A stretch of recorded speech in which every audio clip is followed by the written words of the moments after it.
అమ్మ కిచెన్కి స్వాగతం. ఈరోజు స్టఫ్డ్ కాకరకాయ కర్రీ తయారీ విధానం ఎలాగో తెలుసుకుందాం. కాకరకాయ తీసుకోవడం వల్ల డయాబెటిక్ కంట్రోల్లో ఉంటుంది. దానిలో ఉండే చేదు వల్ల కడుపులో పురుగులు ఏమైనా ఉంటే చచ్చిపోతాయి. కావలసిన పదార్థాలు: కాకరకాయలు 1/2 kg. లేత కాకరకాయలు తీసుకుని పైన కింద తొడిమలు కట్ చేసుకుని దానికి ఈ విధంగా ఘాటు పెట్టుకుని కుక్కర్లో వేసి 1/2 kgకి ఒక 1 గ్లాస్ నీళ్లు పోసి ఉప్పు పసుపు వేసి కొన్ని మజ్జిగ వేసి ఉడికించుకోవాలి. 2 విజిల్స్ రాగానే తీసేసేయాలి. నేను ఇవి ముందే ఉడకబెట్టుకున్నాను. ఈ విధంగా చేసుకోవడం వల్ల ఆయిల్ తక్కువ పడుతుంది, టైం కూడా తక్కువ పడుతుంది. శనగపిండి 1/2 కప్పు, రుచికి సరిపడ కారం, 1 టీ స్పూన్ పసుపు, రుచికి సరిపడ ఉప్పు, 1 టీ స్పూన్ జీలకర్ర, చిటికెడి ఇంగువ, ఫ్రైకి సరిపడ నూనె. కావలసిన పదార్థాలు చూసారు కదా. తయారీ విధానం ఎలాగో తెలుసుకుందాం. స్టవ్ ఆన్ చేసుకుని ఒక ప్యాన్ పెట్టుకోవాలి. ప్యాన్ వేడెక్కాక ఫ్రైకి సరిపడా 3 టేబుల్ స్పూన్ల నూనె వేసుకోవాలి. నూనె వేడెక్కింది కదా, ముందుగా ఉడకపెట్టుకున్న కాకరకాయలని నూనెలో వేసుకోవాలి.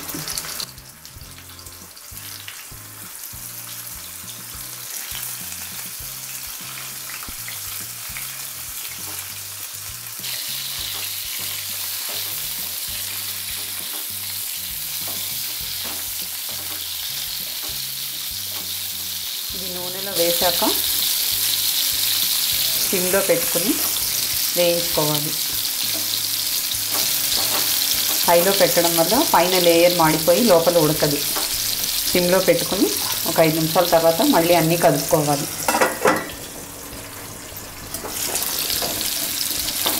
మూత పెట్టుకుని 5 నిమిషాల తర్వాత అన్నీ కలుపుకోవాలి. కాకరకాయలు వేగేలోగా దానిలోకి కావాల్సిన స్టఫ్ రెడీ చేసుకుందాం. కాకరకాయలు వేగేలోగా ఇంకో కడాయి పెట్టుకుని అందులో నూనె వేసుకుని చిటికెడి ఇంగు వేసుకోవాలి. జీలకర్ర 1 టీ స్పూన్,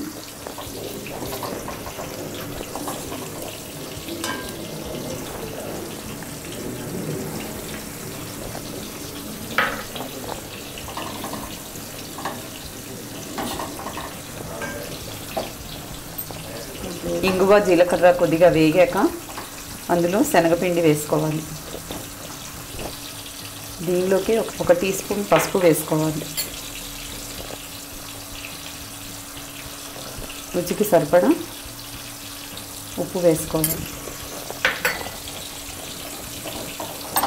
ఇదంతా బాగా మిక్స్ చేసుకుని కమ్మని వాసన వచ్చేంత వరకు వేయించుకోవాలి. సిమ్లో పెట్టి వేయించుకోవాలి. హైలో పెట్టి వేస్తే మాడిపోతుంది. శనగపిండి పచ్చివాసన పోయేంత వరకు వేయించుకోవాలి. చూసారు కదా, శనగపిండి బ్రౌన్ కలర్ వచ్చేంత వరకు వేగిపోయింది. స్టవ్ ఆఫ్ చేసుకుని కారం వేసుకోవాలి. ముందుగా కారం వేస్తే మాడిపోతుంది.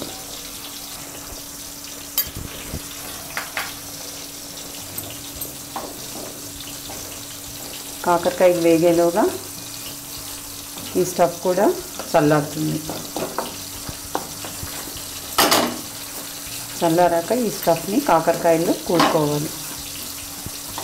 చల్లారబెట్టుకుందాం.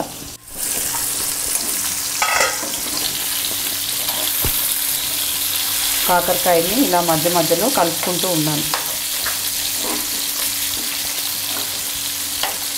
ఇలా కలుపుకోవడం వల్ల అన్ని వైపులా చక్కగా వేగుతాయి.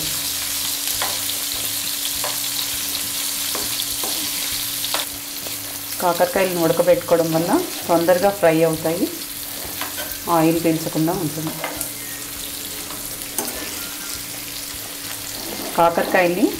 లేత కాకరకాయల్ని చూసి తీసుకోవాలి. కాకరకాయల్లో మజ్జిగ ఉప్పు వేసి ఉడకబెట్టడం వల్ల చేదు తగ్గిపోతుంది. ఇలా ఇంకోవైపు వేగేటట్టు అన్ని కాయల్ని తిప్పుకోవాలి. ఇంకొక 5 మినిట్స్ మూత పెట్టి వేయించుకుందాం.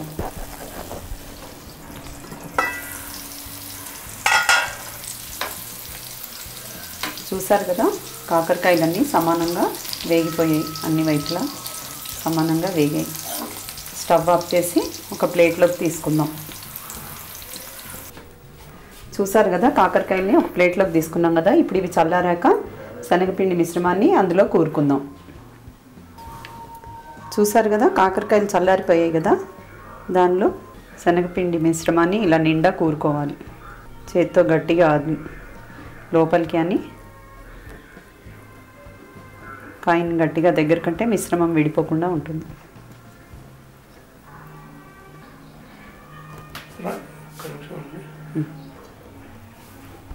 ఇలా అన్ని కాకరకాయల్లో ఈ మిశ్రమాన్ని కూరుకోవాలి. ఇలా శనగపిండి మిశ్రమాన్ని కాయలో కూరుకుని చేత్తో ఇలా గట్టిగాని కాయని దగ్గరగా అదిమితే ఊడిపోకుండా ఉంటుంది. ఇలా అన్నింటినీ స్టఫ్ చేసుకున్నాక ఒక 2 నిమిషాలు కడాయిలో పెట్టి మూత పెట్టుకోవాలి. స్టవ్ ఆన్ చేసుకుని ఇంతకుముందు కొద్దిగా ఆయిల్ మిగిలిపోయింది కదా, దానిలో ఈ కూరుకున్న కాకరకాయలన్నింటినీ ఇలా పెట్టేసుకోవాలి. పెట్టుకుని ఒక 2-3 మినిట్స్ పైన మూత పెట్టి వేగనివ్వాలి. అలా చేయడం వల్ల ఈ మిశ్రమం అంతా కాకరకాయకి బట్టి చాలా టేస్టీగా ఉంటుంది. ఈ మిగిలిన పొడిని కూడా పైన ఇలా చల్లేసుకుంటే చక్కగా స్పైసీగా ఉంటుంది.